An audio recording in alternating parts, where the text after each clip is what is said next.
उस जगह को पाने के लिए कितने सारे लोगों ने यहाँ पर दबंगई दिखाई, फायरिंग करी है, रात में आग लगा दी घरों के अंदर। ये बर्दाश्त हम लोग नहीं करने वाले हैं। क्यों नहीं कब्जा दिया गया आज तक? क्यों हमारे झोपड़ियों को आए दिन कहीं पुलिस तोड़ती है, कहीं गुंडे तोड़ते हैं, कहीं इस तरह के अपराधी तोड़ रहे हैं, जला रहे हैं? हमारे घरों में आग लगाने वाले कौन लोग हैं? जितना हो सकता है ये लड़ाई लड़ेगी बहुजन समाज पार्टी, संसद तक ये बात उठाने का काम करेगी बहुजन समाज पार्टी। ये गुंडों मवालियों की सरकार है, ये बलात्कारियों की सरकार है। तो वही लोग हैं जो नीतीश कुमार के शासन में प्रायोजित लोग हैं, इनके माफिया लोग हैं जो हमारे लोगों को डराने और धमकाने का काम कर रही है। आज इस सरकार में शोषित दलित वंचित वर्ग जो है अपने बाबा साहब के संविधान को लेकर के रो रहा है। ऐसा लगता है कि 1990 का दौर आए थे, यहाँ पर दलित बच्चों के साथ बलात्कार हो रहा है, दलित बच्चों के साथ हत्याएं की जा रही हैं, फिर कर लेंगे। और आज ये जो घटना आपने देखा कि किस तरह से 80 से 81 मकान दबंगों के द्वारा यहाँ पे नष्ट नाबूद कर दिए गए, जलाकर राख कर दिए गए। और अगर यहाँ पे कानून का राज होता, कानून का भय होता, तो 100% किसी की हिम्मत नहीं थी कि इन गरीब लोगों के मकानों को आग लगाता, नष्ट कर देता। तो ये तो बहुत दुर्भाग्य सी बात है कि देश के अंदर भारतीय जनता पार्टी और यहाँ पर जो जेडीयू की सरकार है, लंबी लंबी बातें करते हैं, विकास के उत्थान की बातें करते हैं, लेकिन बिहार के अंदर जा कर के इनकी सारी की सारी बातें धराशायी हो जाती हैं।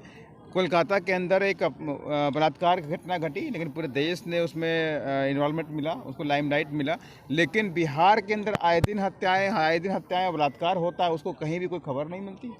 और आपने देखा भी किस तरह से ये घटना घटी। आदरणीय बहन कुमारी मायावती जी ने, जो हमारी पार्टी के राष्ट्रीय अध्यक्ष हैं, इस बात को संज्ञान लिया और उसके बाद पूरे देश में लोगों ने जाना कि हाँ, इतनी बड़ी घटना आज ये जगह देख रहा हूँ, ये कोई बहुत कीमती जगह नहीं है, छोटी सी जगह है। उस जगह को पाने के लिए कितने सारे लोगों ने यहाँ पर दबंगई दिखाई, फायरिंग करी है, रात में आग लगा दी घरों के अंदर। ये बर्दाश्त हम लोग नहीं करने वाले हैं। जितना हो सकता है ये लड़ाई लड़ेगी बहुजन समाज पार्टी, संसद तक ये बात उठाने का काम करेगी बहुजन समाज पार्टी। अनिल जी, क्या कहेंगे इस पूरे मसले पर, क्योंकि बिहार की सियासत से आप लगातार रूबरू हैं और ये नवादा की घटना को लेकर क्या कहें? देखिए, ये घटना सरकार के द्वारा प्रायोजित घटना है।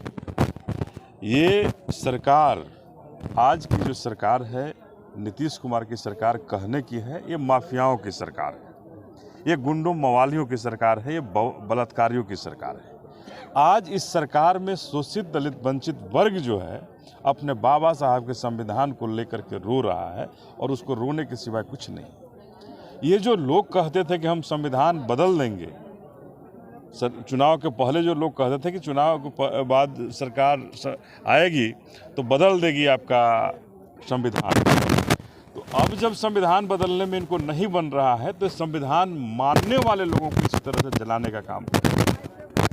हम बाबा साहब के जो संविधान जो मान रहे हैं उनको हम जला देंगे। ये नीतीश कुमार कौन सा सर्वे का काम शुरू किए?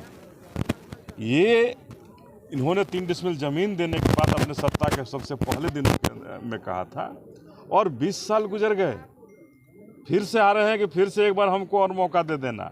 लेकिन इन दलितों को, अति पिछड़ों को, महादलितों को क्या वो 3 डिसमिल जमीन मिला?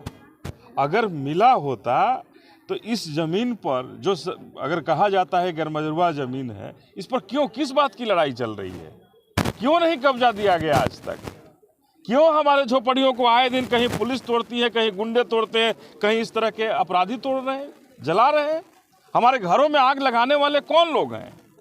तो वही लोग हैं जो नीतीश कुमार के शासन में प्रायोजित लोग हैं, इनके माफिया लोग हैं जो हमारे लोगों को डराने और धमकाने का काम कर रही है। ये तुम्हारे साथ जिस पर अनिल कुमार और देख सकते हैं, हमारे साथ बात कर रहे थे अनिल सर, बहुजन समाज पार्टी के नेता हैं, और तमाम यहाँ पे लोग आए हुए हैं, और देख सकते हैं किस तरह से आगजनी की गई है।